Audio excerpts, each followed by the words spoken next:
এখন হচ্ছে বাঁচার সময়, মরার সময় তো পার হয়ে গেছে। এখন বাঁচার সময়, সবাইকে বাঁচতে হবে। বাংলাদেশকে মুক্ত করার জন্য সবাইকে বেঁচে থাকতে হবে। যারা এত বছর, যারা 17 বছর আন্দোলন করছে, তাদেরকে বেঁচে থাকতে হবে। এই দেশকে মুক্ত করতে হবে। আজকে মুক্ত করতে হবে না, গণতন্ত্র ফিরিয়ে আনার জন্য, গণতান্ত্রিক অর্ডার ফিরিয়ে আনার জন্য, বাংলাদেশের মানুষের মালিকানা ফিরিয়ে আনার জন্য, নির্বাচনের মাধ্যমে বাংলাদেশের মানুষের মালিকানা ফিরিয়ে দেওয়ার জন্য বেঁচে থাকতে হবে সবাইকে। অনেক ষড়যন্ত্র, অনেক কর্মসূচি, অনেক কথা আমরা শুনতেছি। যাদের যে কথা বলা এখতিয়ার নাই তারাও বলতেছে। দুর্ভাগ্যবশত যাদের যে কাজ করে এখতিয়ার না, তারা সেই কাজ করতে চাইতেছে, অসাংবিধানিক কাজ করছে, বেআইনি কাজ করছে।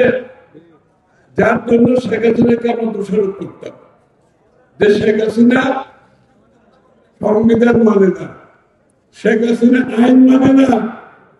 তো শেখ হাসিনাকে বিদায় করার পরে এখন তো দেখতে পাচ্ছি সংবিধান মানতে চায় না, আইন মানতে চায় না, তারাও তাদের সিদ্ধান্ত আন্তর্জাতিক চাপিয়ে দিতে চায়।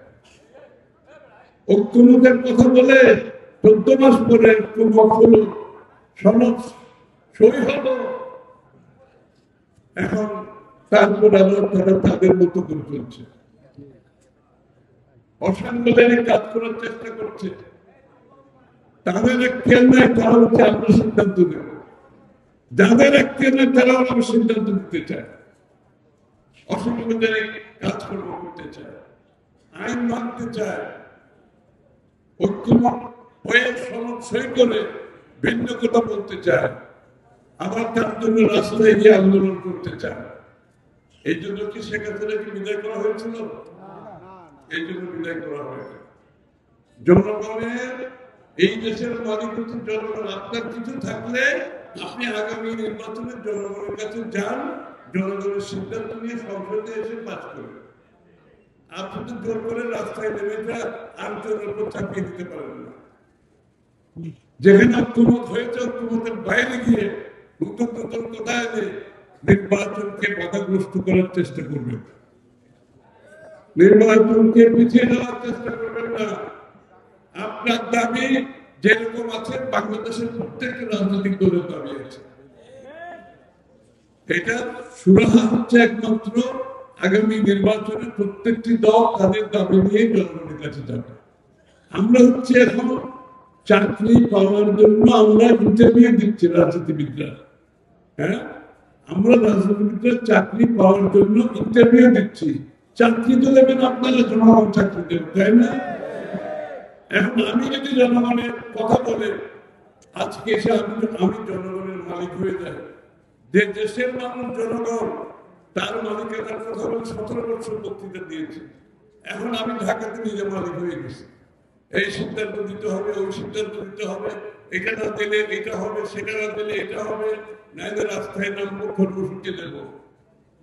দেখি গণতন্ত্র বিশ্বাস করে এরা, মনে হয় আপনাদের এরা গণতন্ত্র বিশ্বাস করে? তাইলে শেখ হাসিনাকে বিতাড়িত করার পিছনে এত ত্যাগ আমরা কি জন্য করেছি? মাত্র 30% টাকায় জমির মালিক হয়ে নতুন বাংলাদেশের গড়ে তোলার স্বপ্ন দেখা বাংলা বসতি। একটা কথা বলতে হয়, আপনারা যারা চিকিৎসক ভাই বোনেরা আছেন, পল্লী চিকিৎসকদের জন্ম হয়েছে, পল্লী চিকিৎসকদের সৃষ্টি হয়েছে চেয়ারম্যান সাহেবের হাত দিয়ে।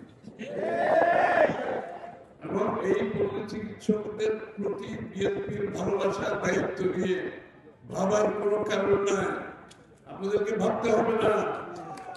আমাদের যে 31 দফা, আমাদের 31 দফায় পরিষ্কার ভাবে বলেছে, যে আলাল করে গেছে একটু আগে, এইখানে এই যে লাল কালি দিয়ে লেখা আছে আপনাদের এখানে, সবার জন্য স্বাস্থ্য ও সার্বজনীন চিকিৎসা ব্যবস্থা কার্যকর করা, প্রাথমিক ও প্রতিরোধমূলক স্বাস্থ্য সেবা নিশ্চিত করার লক্ষ্যে পর্যাপ্ত সংখ্যক প্রশিক্ষিত নারী ও পুরুষ পল্লী স্বাস্থ্যকর্মীর ব্যবস্থা করা, এর থেকে কিছু বলা দরকার আছে?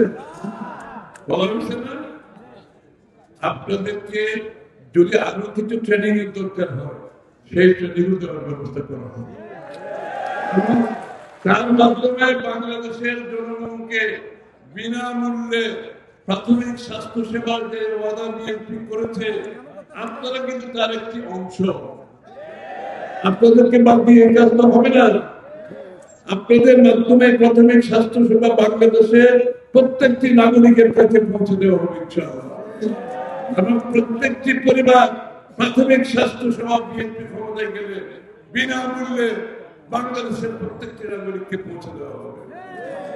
আপনারা চিন্তা করেছেন, যখন প্রাথমিক স্বাস্থ্য সেবা প্রত্যেকটি নাগরিকের দ্বারে পৌঁছবে, প্রতি মাসে প্রত্যেকটি পরিবারের 5 থেকে 10,000 টাকা আপনি সেভ করতে পারবেন।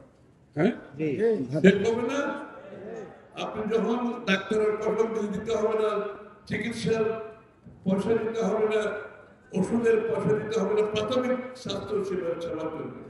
প্রত্যেকটি পরিবারের 5 থেকে 10,000 টাকা প্রতি মাসে আপনার জমা হবে না, আপনার পকেটে থাকবে না। তাহলে প্রত্যেকটি পরিবারে এই যে অতিরিক্ত টাকা প্রত্যেকটি পরিবারের জীবনযাত্রার মানকে উন্নয়ন করবে। এটা অনেক বড় সিদ্ধান্ত, কিন্তু এটার জন্য বাংলাদেশ সরকারের অনেক বড় অর্থ বিনিয়োগ করতে হবে। এই জন্য আমরা স্বাস্থ্য সেবা, শিক্ষার জন্য জিডিপি 5% পর্যন্ত বরাদ্দের কথা বলেছি, যেটা এখন 1% থেকে 2% ঘোরাঘুরি করতেছে। আপনি তো বিনিয়োগ করতে হবে। বাংলাদেশের মানুষের স্বাস্থ্য সেবা দিতে না পারলে তাহলে আপনি নাগরিকের যে প্রতি আপনার যে কমিটমেন্ট, সেটা কোথায় থাকবে? তার শিক্ষা স্বাস্থ্য নিশ্চিত করতে হবে। এদেরকে, জনগণকে বাংলাদেশের সম্পদে পরিণত করতে হবে। সম্পদে পরিণত করতে হলে তার স্বাস্থ্য নিতে হবে, সুস্বাস্থ্য থাকতে হবে, তার শিক্ষিত থাকতে হবে, তাকে দক্ষ শ্রমশক্তি হিসেবে গড়ে তুলতে হবে।